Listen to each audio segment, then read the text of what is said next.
which is common practice by regulators and economists. You may imagine that this type of analysis, can be done by Department of Justice antitrust team. So the demand for diamond, which is famous for monopolist market, is given by P inversement function equal 980 minus 2Q. And total cost of the De Beers company, a famous monopolist in the market, is given by total cost equal 100 plus 50Q plus 0.5Q square. And suppose the regulator or the government could force De Beers to behave as if it were a perfect competitor. That is, via regulation, the regulator forced the firm to price diamonds at marginal cost. Or you can think about the case that the company is divided to multiple competitors. Question A, what is social welfare when De Beers acts as a single price monopolist? Question B, what about that when De Beers acts as a perfect competitor? Question C, compare the welfare laws when De Beers move from perfect competitor to monopoly. So let's answer question step by step. So question A and B, when you are given with a linear demand function, of course here is you are given with an inverse demand function. When you have a linear demand function, it's easier to answer this type of question with a graph. So with the inverse demand function, vertical intercept is 980 on the P vertical axis, and the slope is minus 2, so your horizontal intercept is 490, right? That's demand function. So right away, you know that the middle point, which is 245, that is where marginal revenue cut through the horizontal axis, right? Because it's twice as steep as the demand function. So the marginal revenue curve is here. That's marginal revenue. And then marginal cost can be driven from the total cost. This question takes some time. So total cost 100 disappear and 50Q become 50, and then 0.5Q square become 0.5 multiplied 2 Q. So this is 1, right? So your marginal cost curve is 50 plus Q. So your marginal cost curve is 50 and Q, that's marginal cost. So any company who is profit maximizing find quantity of output, optimal quantity, where marginal revenue intersects marginal cost, right? The quantity of output Q, optimal output Q star can be found there, and the price will be found on the demand function. So that's the monopolist price. So marginal cost is 50 plus Q, and marginal revenue from the given inverse demand function, you can multiply 2 to the slope. So this is the marginal revenue. So when you equate these two, you have 4Q equal 930. So Q star optimal quantity will be 4 star. Optimal quantity will be 186.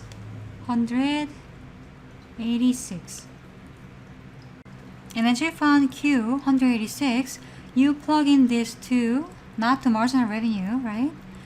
Not here. You plug in back to demand function, inverse demand function, to find P, which is 980 minus 2 multiply 186. When you calculate this, you can find prices per unit 608.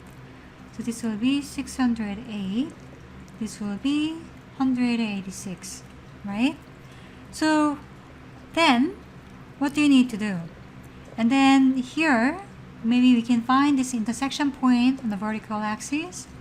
So that can be found by plugging this 186 to marginal cost or marginal revenue. This is a simpler form.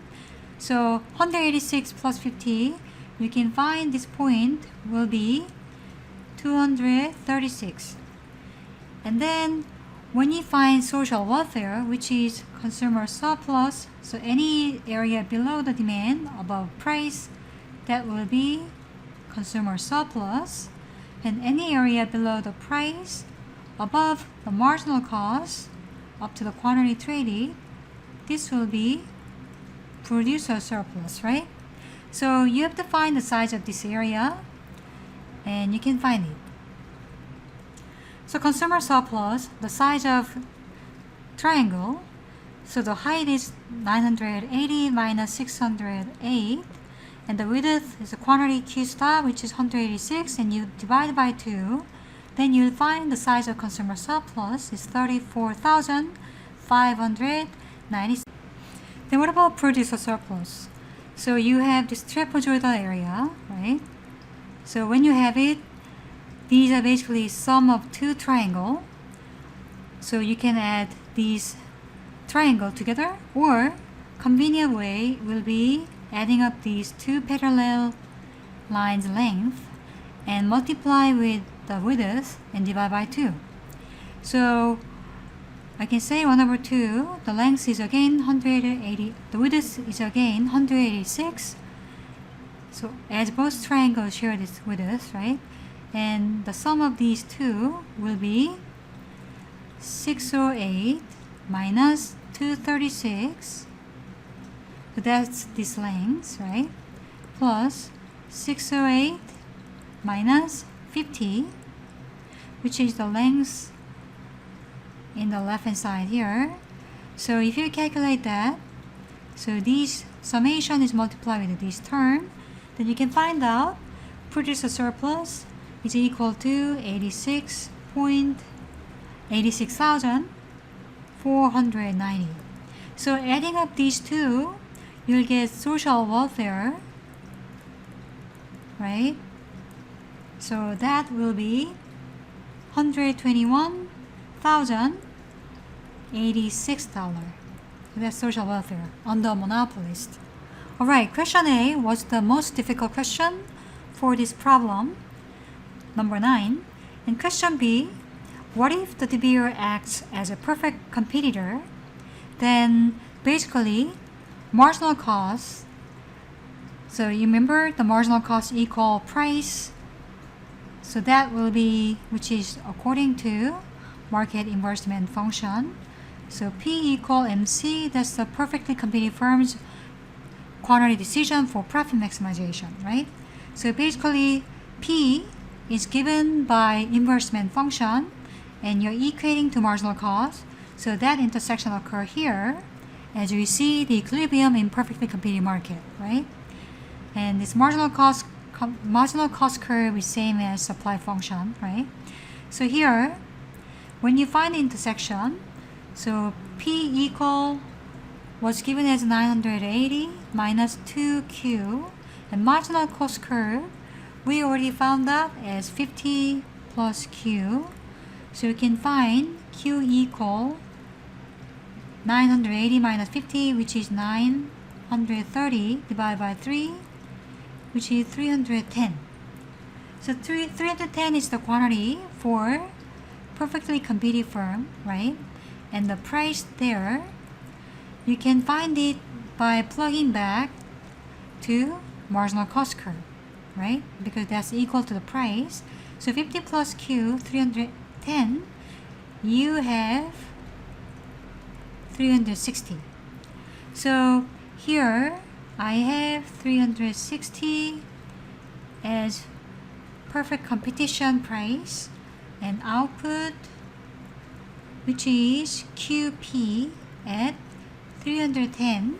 So you can definitely see that perfect competition produce more than monopolies, and price is below than monopolies, right? And notice that here, consumer surplus, which is below the demand function and above market price, is a bigger triangle, and also producer surplus reduces compared to this green area than before. But if you compare social welfare, now is the entire area below demand, above marginal cost or supply function of the quantity of Q equal 310, so it's bigger size. So social welfare for question B, if De Beer acts as a perfect competitor, then you have this big pink triangle. Then you can find the size by 1/2, multiply, the width is now 310, and the height of the triangle is 980 minus 50. So the social surplus is now 144,150, which is greater than social welfare on the monopolies. So that's why the regulator doesn't like to see monopolies, as it generates less social welfare for the entire market system. Then now you can see, what about, let's change the color. What about the reduced social welfare? So that's the difference between social welfare on the perfect competition and monopolies, which is this residual small triangle that represent the difference of two social welfare. So that's the loss. And this loss, of course, you can find out by the difference of 144,150 and 121,086.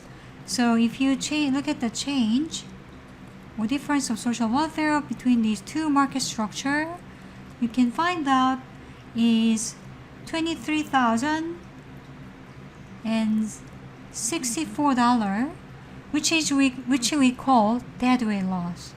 So that's the size of sky blue triangle, and that's the deadweight loss or welfare loss from monopolist market structure. Thanks for watching.